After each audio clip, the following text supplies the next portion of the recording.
Olá a todos, aqui é o professor Ayrton Júnior e junto com o professor Eliseu e a professora Juliana, fazemos parte do projeto Bioquímica Ensino Híbrido, que utiliza a combinação de videoaulas com atividades variadas para o momento presencial. Nessa videoaula será abordado o conteúdo de aminoácidos e nela será trabalhado o conceito de aminoácidos, as características e os tipos de aminoácidos. Bom, para iniciar, vamos então começar falando um pouco sobre o que são aminoácidos. Os aminoácidos são nada mais nada menos do que unidades fundamentais das proteínas. E o que quer dizer unidade fundamental? Quer dizer que ela é a menor porção de uma proteína. Isso implica dizer que se eu quebrar as proteínas, eu vou chegar na menor porção, que é o aminoácido. Isto porque os aminoácidos eles se ligam, então um aminoácido se liga a outro e vai se ligando e se ligando e se ligando e formando um polímero, e nesse polímero se forma a proteína. Então, se eu sair quebrando essa proteína, eu vou obter unidades menores chamadas de aminoácidos, ou seja, a menor porção de uma proteína. Essa é uma definição usual. Nós podemos também definir organolepticamente os aminoácidos como sendo substâncias incolores e de sabor adocicado. E podemos também fazer uma definição química, né? Então, quimicamente, o aminoácido é caracterizado por um carbono que possui 4 ligantes diferentes. Quem são esses ligantes diferentes? Esses ligantes são o hidrogênio, um grupamento amina e um grupamento ácido. Inclusive, o nome aminoácido vem exatamente desses dois ligantes, o ligante amino e o ligante ácido, tá? Um terceiro componente é exatamente o radical. É esse radical que vai mudar de aminoácido para aminoácido, ou seja, essa porção química aqui, ela é constante ao longo de todo o aminoácido, então qualquer aminoácido irá possuir, tá certo? Essa constituição, e o que vai variar de aminoácido para aminoácido é exatamente o radical. Então existem diversos tipos de aminoácidos, porém apenas 20 deles atuam na constituição das proteínas. Então, apenas 20 tipos de aminoácidos é que entram na composição da proteína. Além dessa característica química, que é definida por esse carbono, que é chamado de carbono alfa ou carbono quiral, porque ele possui 4 ligantes diferentes, esses aminoácidos têm um comportamento onde essa hidroxila aqui, ela tende a sair daqui e vir para cá, tá certo? Isso é na forma solúvel. Então, nós temos uma região doadora de H+, que é a região, esse grupamento ácido, e uma região receptora de H+. Então, nós podemos dizer que o aminoácido ele possui uma região doadora, onde se carrega eletricamente negativo, uma região receptora, onde se carrega eletricamente positiva, tá? Essa região é uma região considerada ácida, porque ele doa H+, e essa região é uma região básica, porque ela recebe H+. Inclusive, essa forma de representação do aminoácido é conhecida por essa palavra zwitterion, tá ok? Então, lembrem-se, ainda na abordagem química dos aminoácidos, ele possui 4 ligantes diferentes, tá? Esse carbono é chamado de carbono alfa ou carbono quiral, né? E ele tem a porção ácida doadora de H+, e a porção básica receptora de H+. Então, além dessas características químicas, por causa desse carbono quiral, os aminoácidos têm um comportamento isomérico, ou seja, eles possuem isomeria. Para quem ainda não está familiarizado com isomeria, isomeria é quando duas substâncias possuem a mesma fórmula molecular, porém, elas possuem comportamentos diferentes porque se diferem em termos estruturais ou ópticos, tá? Quem ainda não entende o que é isomeria, eu recomendo dar uma pesquisada aí na internet para poder entender melhor.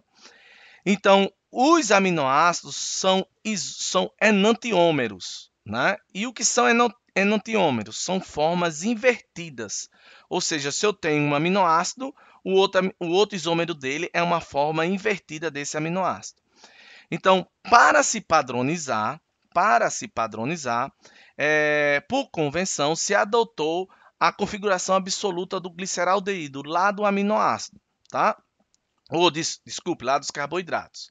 Nessa configuração, se dispõe os carbonos, tá certo? Em uma disposição vertical, onde aqui eu vou ter o carbono 1, o carbono quiral ou o carbono alfa estará no centro, sendo o carbono 2, e o restante dos carbonos, 3, 4, 5, 6, vai depender do radical, segue uma linha, uma disposição vertical. Bom, nessa disposição aqui, quando o grupamento amino estiver para o lado esquerdo, nós chamamos esse aminoácido de L-aminoácido. Se os isômeros, as formas isômeras dos aminoácidos são enantiômeros, ou seja, forma invertida, o D-aminoácido, como é que ele é? O D-aminoácido ele tem um grupamento amina para o lado direito, e nós chamamos ele de D-aminoácido. Então, na disposição de configuração absoluta do gliceraldeído, aqui sendo o carbono 1, aqui sendo o carbono 2, aqui sendo o carbono 3, e o carbono quiral ou carbono alfa estando no centro dessa disposição vertical, o grupamento amino lá direito é chamado de D-aminoácido. O grupamento amino à esquerda é chamado de L-aminoácido. A maioria das proteínas encontradas em seres humanos, eles são L-aminoácido. Apenas algumas proteínas encontradas em antibióticos e bactérias é que são D-aminoácido. Ou seja, a maioria das proteínas do mundo biológico são constituídos por aminoácidos do tipo levógero ou L-aminoácido, enquanto que apenas antibióticos e bactérias é que alguns possuem os aminoácidos estrógenos, ou seja, o D-aminoácido. Peço a você que, após essa abordagem química dos aminoácidos, onde nós vimos o carbono quiral, os 4 ligantes diferentes, né? A capacidade anfótera do aminoácido, que tem uma região doadora de H+, uma região receptora de H+, se você não entendeu, pare a videoaula, volte agora, tá certo? Não adianta, não siga a videoaula se você ainda não compreendeu isso aí direitinho, tá ok? Por quê?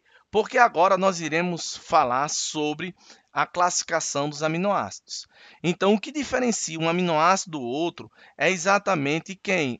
O radical, a gente viu isso. Então, é esse radical que vai dar a propriedade química do aminoácido. Então, nós podemos dizer assim que esse radical ele pode ter componentes que dão a ele um caráter polar ou que dão componentes que dão a ele um caráter o quê? Apolar. Assim, os aminoácidos podem ser classificados como apolares e polares. Os apolares podem ser de dois tipos: os alifáticos, que são aqueles de cadeia aberta, então são aminoácidos onde o radical tem cadeias abertas, ou ele pode ser aromático, quando o aminoácido ele possui um anel aromático.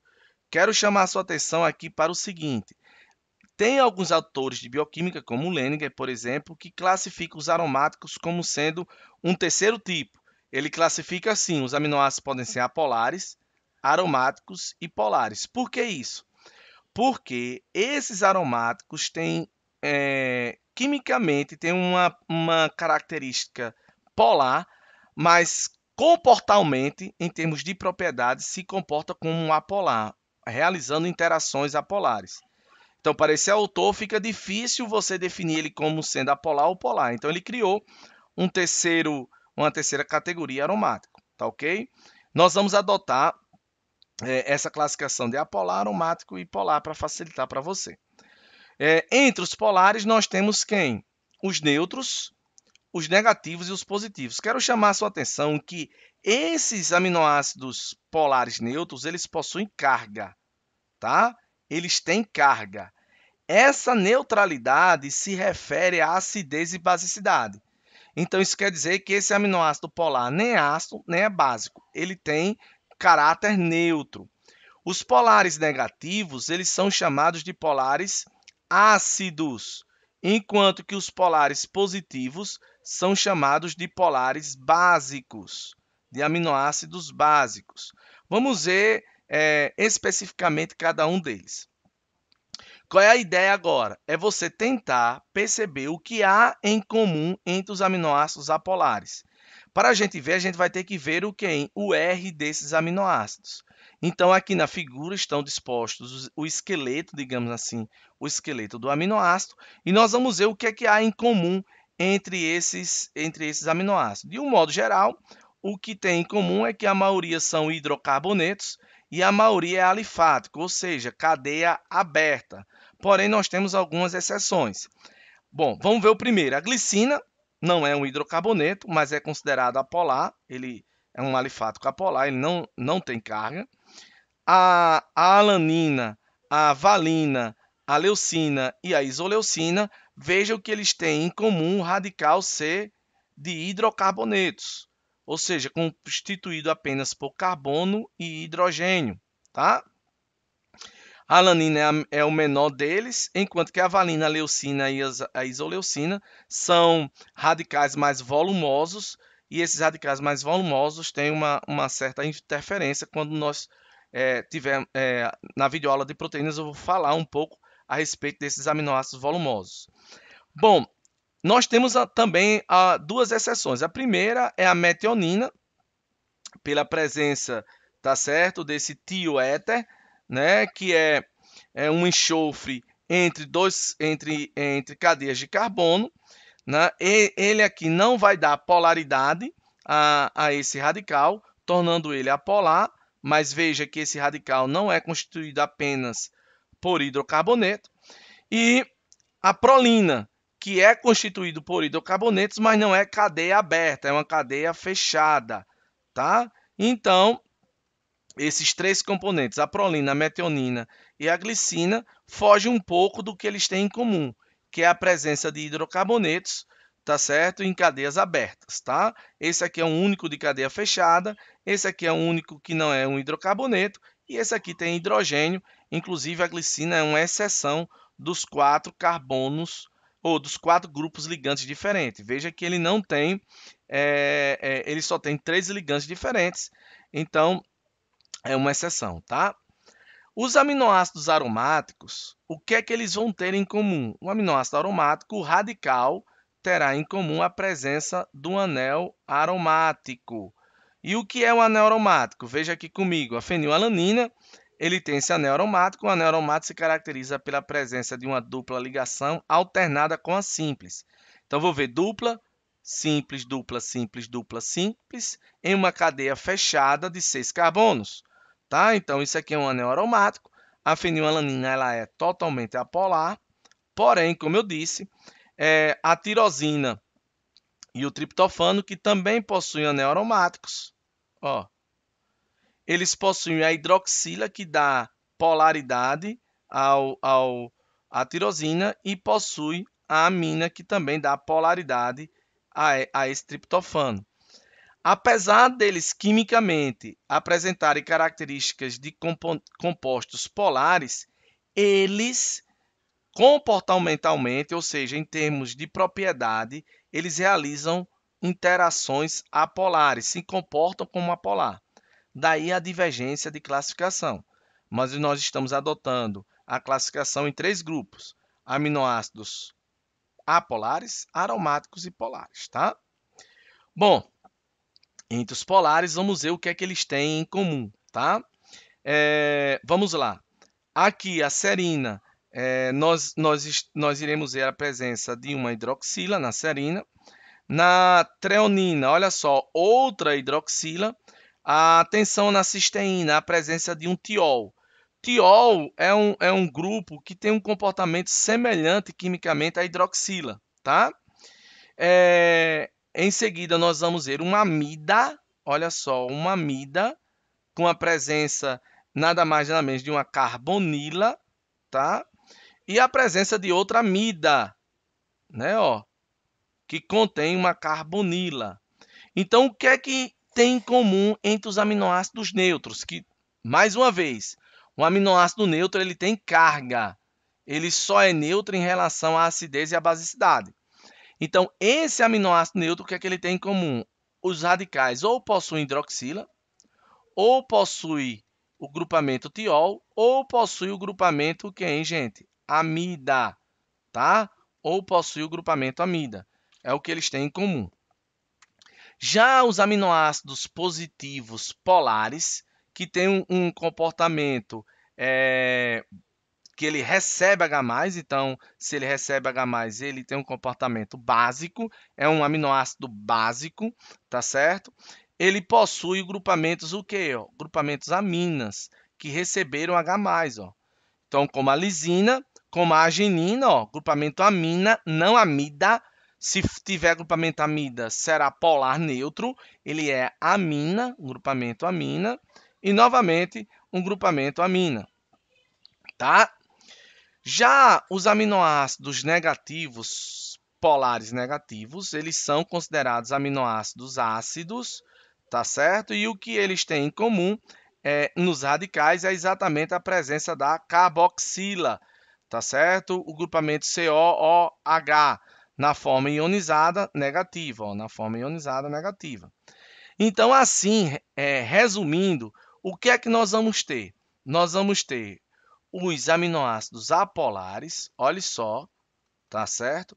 Que são caracterizados por serem hidrocarbonetos e por serem alifáticos, com exceção de quem? Da glicina, que ela tem nada mais, nada menos do que a presença do hidrogênio como o terceiro ligante, tá certo? Nós vamos ver também, com exceção a metionina, tá certo? Que vai ter a presença do tioéter e da prolina, que é uma cadeia fechada. Prolina, acabei errando aqui. O outro grupamento é o grupamento dos aromáticos, que a característica em comum entre os radicais é a presença do anel aromático, tá? Apesar de alguns possuírem características polares, eles se comportam como apolares, tá? E, por fim, o terceiro grupo, que é o dos aminoácidos polares, eles se dividem em neutros, positivos e negativos. Esse neutro tem carga, tá? Essa neutralidade está em relação ao quê? À acidez e à basicidade. Então, eles possuem grupamento ou possui hidroxila, ou possui tiol, ou possui amida, que é o NH2 ligado à carbonila. Os grupamentos polares básicos possuem no seu radical a presença da amina ionizada na forma de NH3, NH3+, e os polares negativos, que são os polares ácidos, possuem a carboxila ionizada na forma, tá certo? De COO-, tá certo? Esses aqui são receptores de H+, e esses aqui são doadores de H+, tá certo? Bom, agora é a sua vez. Eu gostaria que você parasse a videoaula agora e tentasse responder, né, classificar esses tipos de aminoácidos. Bom, para você que parou a videoaula e tentou classificar, veja que esses aminoácidos, esse primeiro, ele é apolar aromático, né? Veja a presença, tá certo, do anel aromático. Esse aqui é um polar negativo devido à presença do grupamento carboxila, e esse aqui é um polar neutro devido à presença, tá certo, do grupamento tiol. Eu digo muito que os aminoácidos eles se comportam mais ou menos como se fossem peças de Lego, né? Então, o que é que nós temos aqui? Os Legos, eles se diferenciam pela cor e pelo tamanho, tá? E a partir dessa diferença de cor e tamanho, ele gera objetos de tamanhos e aparências diferentes. Assim são os aminoácidos. Existem 20 tipos de aminoácidos de tamanho e polaridades distintas, que dá a capacidade de formar proteínas diversas, tá? Uma outra forma também de representar os aminoácidos que eu gosto é nessa forma daqui, como se fosse uma tabela periódica. Aqui eu quero chamar a atenção para você para a forma de representação dos aminoácidos. Eles podem ser representados por 3 letras, as 3 letras iniciais, tá certo, do nome do aminoácido. Porém, recentemente se adotou a forma de representar o aminoácido apenas com uma letra, né? Essa adoção ela é oriunda do advento da bioinformática e tem como necessidade de que os arquivos, né, das proteínas acabasse tendo tamanhos menores, bytes menores, porque eu teria a representação da sequência com apenas uma letra. Então, assim, eu posso representar os aminoácidos com 3 letras ou com uma letra. Além disso, os aminoácidos eles podem ser divididos em 2 grandes grupos em termos nutricionais. O primeiro, os aminoácidos essenciais, que são aqueles que obrigatoriamente eu tenho que obtê-los através da alimentação, porque eu não sou capaz de sintetizá-los, tá? São 9 ao todo.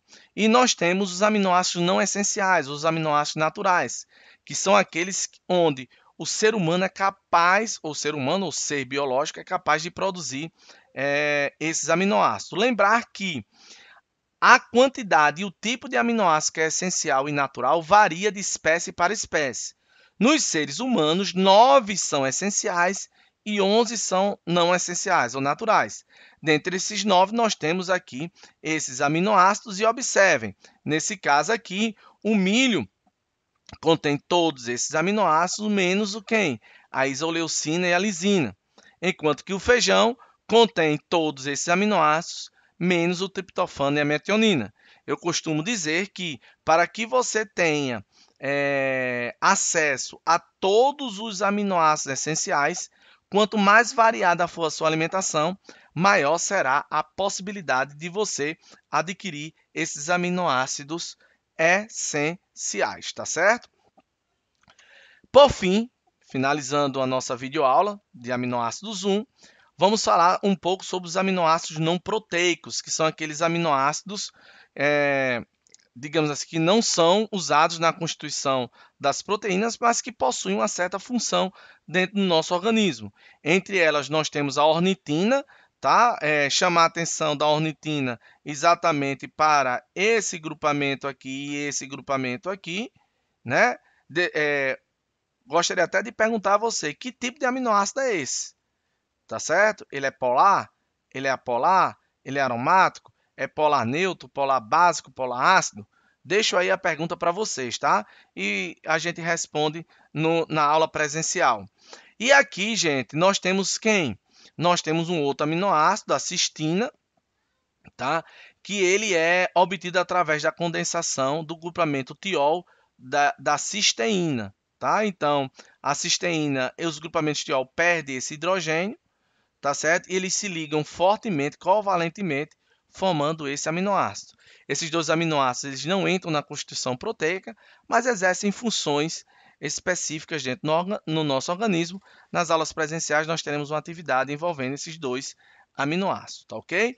Então, gente, por agora, por essa videoaula é só, tá certo? A próxima videoaula que eu indico a vocês é a videoaula de peptídeos, tá joia? Até mais, valeu!